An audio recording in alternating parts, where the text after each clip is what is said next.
This is how my Pelargonium plant looked last summer, and I decided to keep it inside my garage for the winter to protect it from the winter frosts, because these are not hardy plants. But this was to no avail because we had a few particularly hard frosts in England last year, and consequently all the leaves on my Pelargonium plant started to shrivel up and die. So I moved it to my porch, which was warmer, in the hope of saving it, but it was too late, and a few weeks later it looked completely dead. And there it remained in my porch for months, looking completely dead. But I did occasionally water it to keep the compost moist, to give it an outside chance of recovering. But after a couple of months, I admit that I gave up on it. I stopped watering or checking on it and just left it there, knowing that I would have to throw it out eventually. I guess it was hard to get around to doing that because it was such a beautiful plant that I had been growing for a couple of years.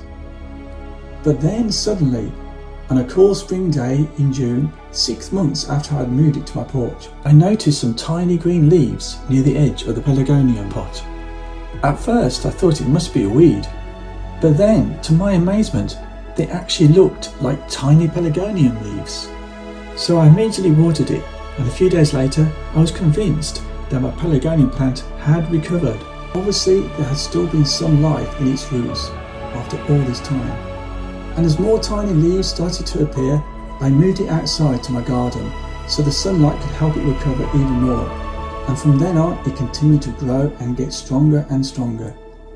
And if there is a moral to this story, I think it's simply, don't give up.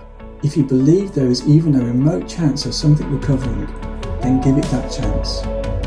Thanks for watching.